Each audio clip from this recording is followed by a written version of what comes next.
Once again, not to the glorious Peak District, but equally as glorious Derbyshire. The Peak District is just over the top of the hill there. So where am I? More specifically, Matlock is just down there. And tonight I'm heading out for a wild camp. Moments ago you just saw Ryber Castle, which is an unmissable landmark if you're in Matlock or in the Derwent Valley here. I was going to talk to you when we're at the top of the hill, but a big snowstorm arrived. Not that you can tell now, but it's just disappeared off into the distance. It was more like sleet than anything else. So, Ryber Castle was built in 1862 by a gentleman called John Smedley. Not the original John Smedley, mind you. The John Smedley that had a mill down there at Lee Green, or at Lee, part of the Derwent Valley World Heritage Site. But it was one of his descendants. So it was built in 1862 as a private residence. After that it was used for many things. It was used by the Ministry of Defence for storage, and then I think for about 50 years it was a zoo. And now it's being converted into apartments after being laying dormant for years. And when I say dormant, my friends and I had a wander in there about 10 years ago. At night. We've been in a couple of times, so I'll put a picture on screen now, because it was used as one of the filming locations for an excellent film called Dead Man's Shoes, and that was by a director called Shane Meadows, who's from Nottingham, and he also did the film and the series This Is England. A lot of places in Matlock were used in Dead Man's Shoes. The housing estate over there was used, and some of the locations down in Matlock itself were used in the making of the film. So where are we heading? We're going to head to the usual place.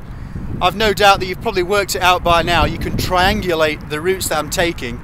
I've not plotted it on a map or anything like that for you, but you can probably work it out. But in the moment I'm going to head down into Lumsdale, another great looking place that's got lots of industrial heritage. So let's get moving.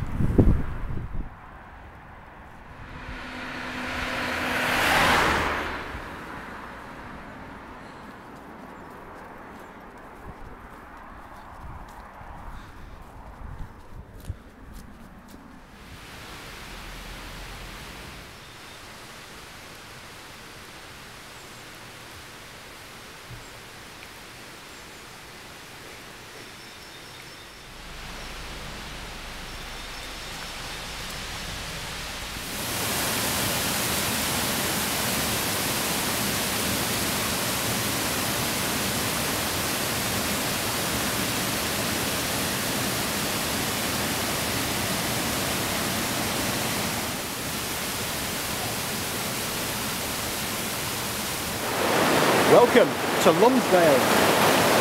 A very beautiful place it really is. So this place has got a lot of industrial heritage as well. From around the 1600s. Because of the success of the legendary Sir Richard Arkwright over there in Cromford, a lot of little small operations grew up around the surrounding valleys, and especially in Lumsdale. So in the 1800s, I think there was around about 15. Now what I'll do is I'll clarify on the screen now how many there was. Very small operations. This place is now part owned by the Arkwright Society. So what they're trying to do is they're trying to preserve it in the way it is now.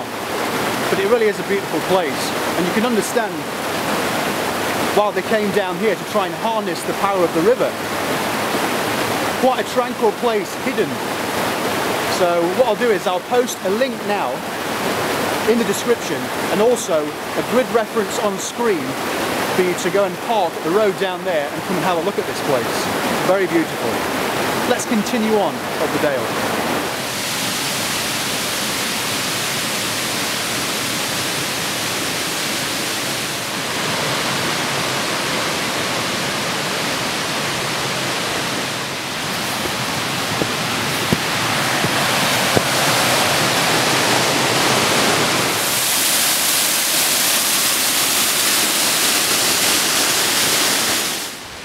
So we've now reached the first mill pond here in Lumsdale.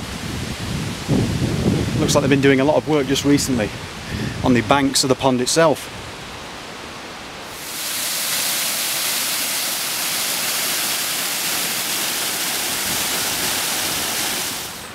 And this is the second mill pond now.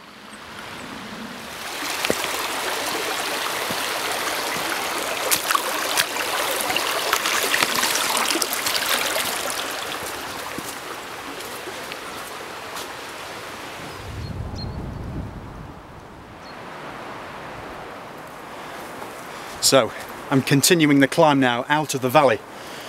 From Matlock I headed up the hill, quite a steep hill mind you, to Ryber Castle, then all the way back down to Lumsdale, slowly making my way up the hill now again.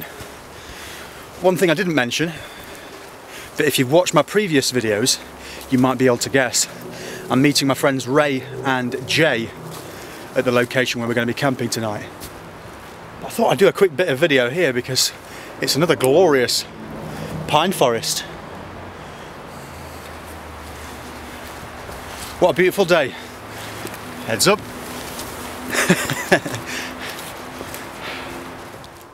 I'm not quite sure if you can see it, but directly in the centre on the hill there is a spot called Cryche Stand, which can be seen from miles around. I can certainly see it from where I live. We've just had another hailstorm pass through.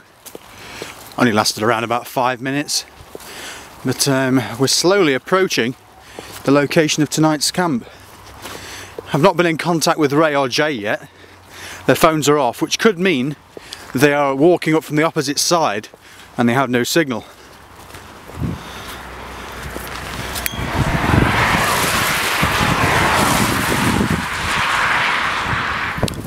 Welcome back. So I've reached the top of the hill now.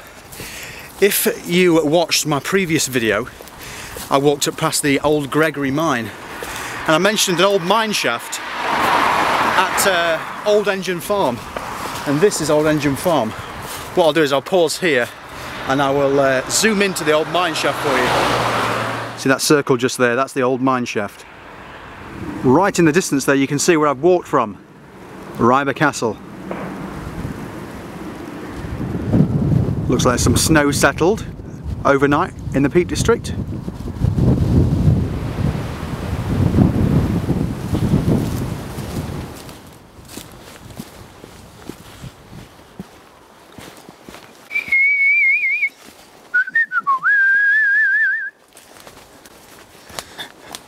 There's Ray and Jay just down there.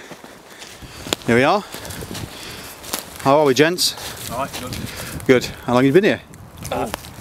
Hours now. Hours. About 10 minutes. We just got caught in a right downpour of hail, which then turned to rain. Yeah. Hail for about 10 minutes, didn't it? So, big jerky. I got caught in it over the top of the hills there. Right, pitch time, is it? Yeah. Momentarily. So we've just been harvesting some sticks. As you can see, we've got plenty there. This is all deadfall. There's absolutely tons of it. 6 of various different sizes. Just over there I've got the camera on the tripod doing a time lapse. Hopefully just get us milling around camp and also get the sunset. So here we are. Ray's the only one here that's hard at work. Jay and I are just doing videos at the minute. So thankfully, not that it would have been a problem, but it doesn't look like anyone has been here since we last came. The bags are just being stored over there. Here's the trusty old stump with the radio on top. There's Jay, trusty old stump. Oh dear. Yeah. And there's Ray, That's his pet name. the mighty wood snapper. Mighty wood snapper and the stump. Where were you looking when you said that? Well, I'm just the ginger fool. Right, it's time to get the tarps pitched up, I think. Right, so I've got the Mora Pro S. It's made in Sweden, obviously, and this is the stainless version. So it's like a bit of a basic bushcraft knife, but pound for pound for value for money wise, it holds its edge really well. It's not going to rust like carbon as much. Stainless, take a bit more hammer, and yeah, they'll do us nicely. It's all good. And Jay's very kindly bought myself and Ray a gift of the same knife, so thank you very much, Ray. Jay even. No giving you credit there. I'll take anything out. No worries. Right, it's time to pitch the shelter now. I might go for the same configuration as last time. Here we are. So I've gone for the same configuration as last time. I had to get Ray to get his phone out and remind me of how I did it, because I'd not got any pictures saved on my phone and the signal isn't great up here, so I've gone for a similar, I think it is the Flying Diamond. I couldn't quite work it out at first. It's just the sun's come back out again now, but a moment ago it was hailing. There might be some hail left underneath the tent that I haven't trampled down. There's a wee bit just there. Just there, yeah. Anyway, we've gone for that configuration again. It's all good. So it's now snowing. I don't think we're going to get snowed in. Cheers. It's also brew time as well. Excellent. You warm enough, Ray? Yeah, not bad. I'm alright.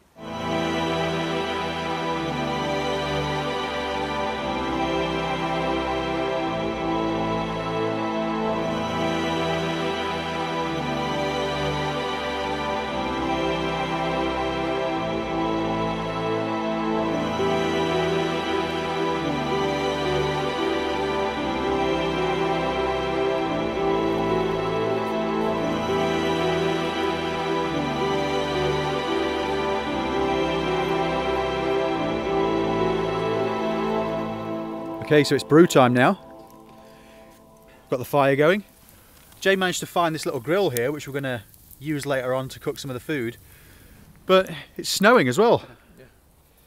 How's that working out for you, Jay? Well, it's called turbo tea. I'm basically chucking all my sugar, all my whitener and all my tea bags. Turbo tea. For the kids. Okay, so it's snowing. Just been having a brew, bit of a chill out.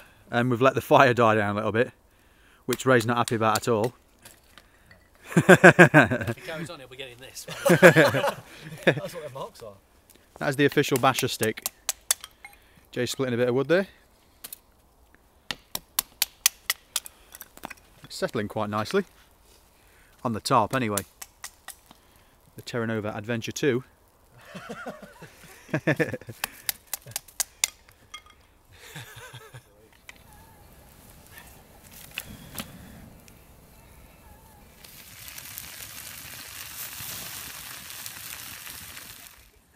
I thought I'd better record what I was eating before it was all gone.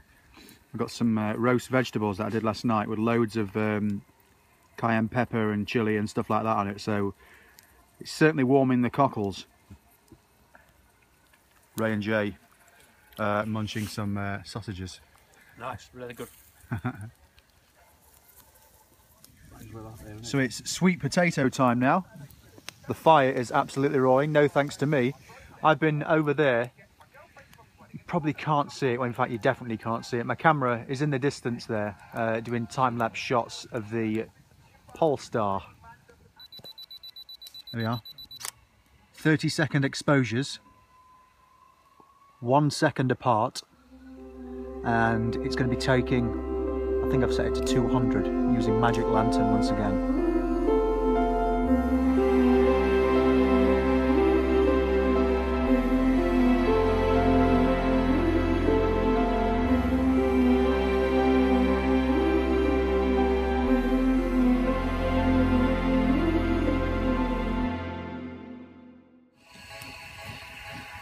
Jay stoking the fire there. Nice. Sometimes. Yeah. Okay, so the pine needle tea is boiling up quite nicely now. I think that's the key, isn't it? Just leave it boiling for as long as you dare. So we've got a rolling boil and we'll leave it for a few minutes.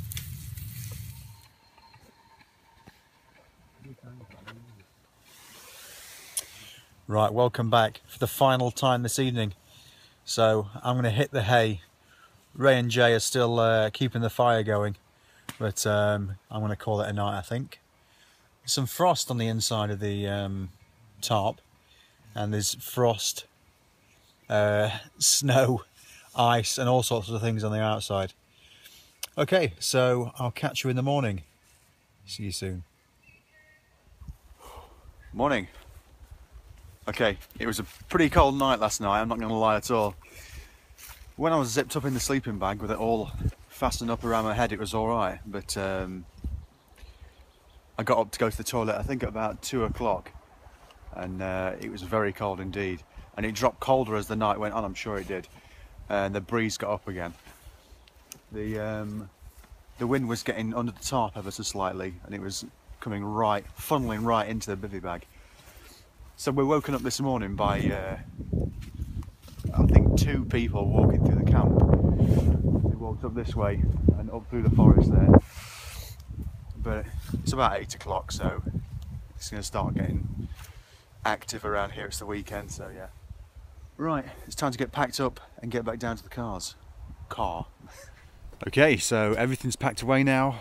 We're going to leave the fire set up as per usual, but everything else is done, gone, packed away.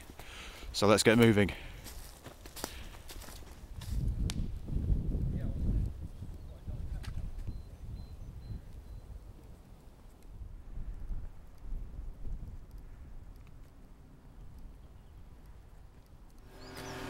Okay, so we're back at the car now. You might not be able to see it because of the focus, but we've got the legendary Old Poets Corner in the background there. As always, it was another great night. Pretty cold at times, but warm by the fire and definitely warm with a down jacket on. So, as always, thanks for commenting, thanks for watching, thanks for liking, subscribing, everything that goes with it. And if I don't see you in the next couple of weeks, the next time I see you probably will be from Asia. I'm going with Ray, and I'll see if I can get Jay to go out and do a solo wild camp while we're away. Okay, I'll see you next time. Bye for now.